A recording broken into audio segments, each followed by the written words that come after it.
Safety card ఏదైతే ఉందో దానికోసం కొట్లాట. ఈ బ్యాడ్జ్ ఎవరికి ఇవ్వాలి అని చెప్పేసి ఆరెంజ్ ఆర్మీ కూర్చొని డిస్కస్ చేసుకుంటున్నారు. తనుజ ఏమంటదంటే, ఇప్పుడు ఇమ్ముకి ఇస్తే గౌరవ్ డేంజర్, గౌరవ్కి ఇస్తే ఇమాన్యువల్ డేంజర్ అని చెప్పేసి మాట్లాడుతుంది. ఇప్పుడు న్యాయంగా చూసుకుంటే ఫస్ట్ గేమ్ ఇమాన్యువల్ తీసుకున్నాడు, సెకండ్ గేమ్ తనూజ తీసుకుంది, థర్డ్ గేమ్లో గౌరవ్ తీసుకోవాలి న్యాయంగా చూసుకుంటే. బట్ ఇక్కడ గౌరవ్కి ఇవ్వకుండా తనూజ ఏమో నాకు కావాలి లేకపోతే ఇమాన్యువల్కి, ఇమాన్యువల్ కూడా నాకు కావాలి లేకపోతే తనూజకి కావాలి అన్నట్టే ఉన్నారు. వాళ్ళిద్దరే టీంలా చూస్తున్నారు. కానీ గౌరవ్కి కావాలన్నప్పుడు మీరు ముందు డీల్ మాట్లాడుకున్నప్పుడు న్యాయంగా చూస్తే గౌరవ్కే ఇవ్వాలి కదా. అండ్ ఇమాన్యువల్ వరస్ట్కే వరస్ట్.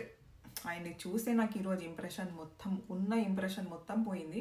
ఏమంటాడంటే, నేను 2 గేమ్స్ ఆడి ఇంకెందుకు, లాస్ట్లో తీసేస్తే నేను వెళ్ళిపోవడానిక, నేను సెకండ్ టైం రిస్క్ తీసుకున్నా కదా, ఇప్పుడు కూడా రిస్క్ తీసుకోవాలా అంటే, మన గౌరవ్ ఫస్ట్ టైం తీసుకున్నట్టు రిస్క్, సెకండ్ టైం తీసుకున్నట్టు రిస్క్, అండ్ ఇప్పుడు కూడా తీసుకోవాలా ఆయన రిస్క్, థర్డ్ టైం కూడా.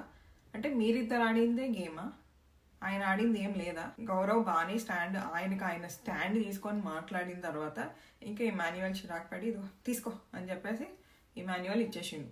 సో మొత్తానికి అది గేమ్ ప్లానే అవ్వచ్చు, కానీ నాకైతే నచ్చలేదు.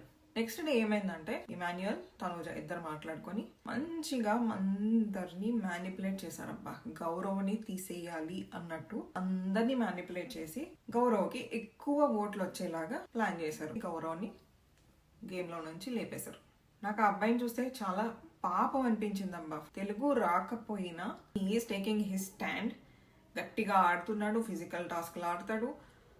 ఆ తెలుగు కొంచెం ఏదో ఉందిలే కానీ తెలుగు కూడా మంచిగా వచ్చుంటే he is a very real good contestant అవుతాడని నా నమ్మకం.